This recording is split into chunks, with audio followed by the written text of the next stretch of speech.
Today I am reading The Man-Eating Monster, the story of Theseus and the Minotaur.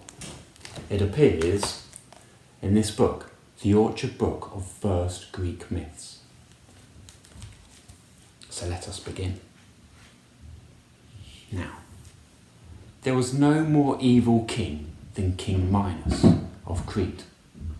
Everyone was afraid of him.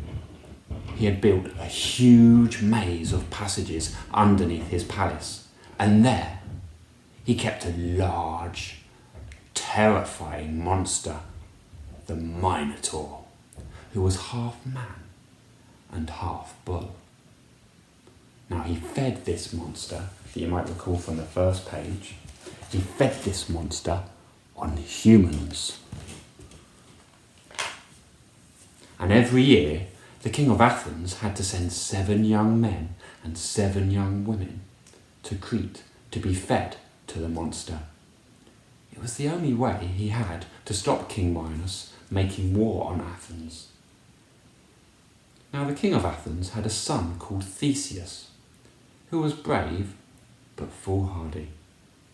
And one day he said to his father, "We have to stop the king of Crete feeding our young people to his monster. I'll go to Crete and I'll kill the beast." "Go then, with my blessing," said the king, and he handed Theseus a white sail. And he said, "Take this with you. If you kill the Minotaur, hang the sail on the main mast of the ship. Then I'll know you are coming home alive." Now, when he arrived in Crete, the king's guards happily led Theseus down the entrance to the maze. There they removed his sword. They took it away and left him to wait for the monster. Look, here you can see that they've taken the sword away from Theseus. How do you think he's feeling now?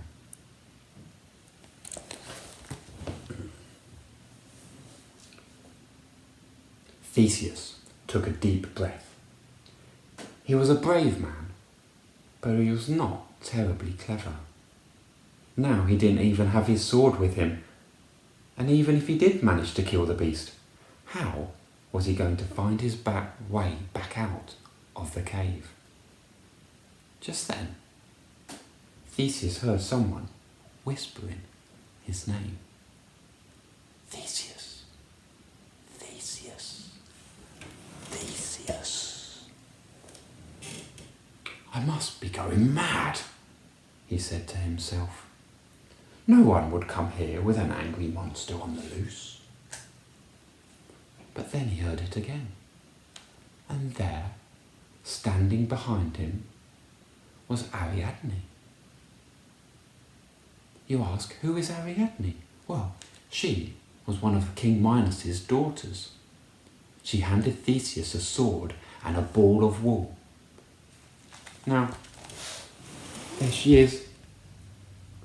Now Theseus was grateful for the sword, but he was a bit unsure what to do with the ball of wool. "You take the ball," said Ariadne, "and I'll hold the end of the wool.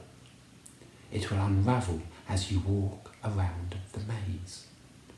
When you want to come out again, all you have to do is wind it up." "But why do you want to help me?" asked Theseus. "I don't like living here," said Ariadne.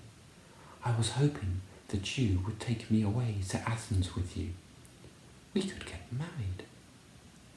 It sounded like a fair deal to Theseus, so he took the sword, hooked the ball of thread under his belt, and made his way into the dark, winding maze. "Good luck," called Ariadne behind him. Now, slowly, Theseus felt his way down the passageways.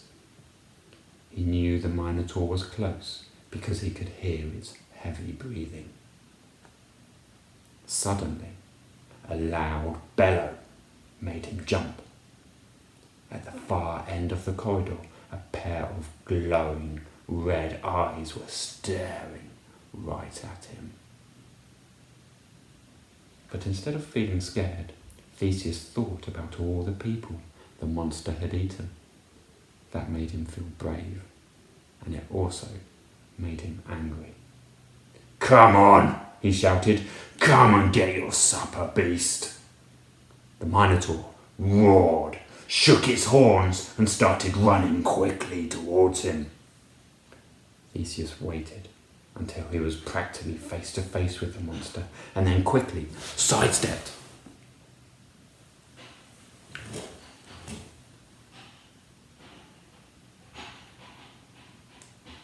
The Minotaur grunted angrily and lurched towards Theseus again, but the young man could move much quicker than the monster. All night long, the two chased each other around the maze, but at last the monster started to get tired. Sweat poured down its face and into its red eyes. "This is my chance," said Theseus.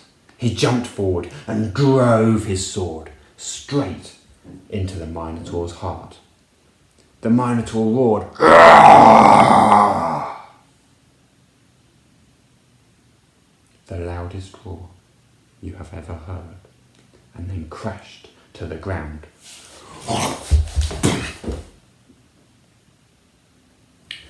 Quickly, Theseus rolled up the wood and made his way out of the maze. There's a picture of them doing battle.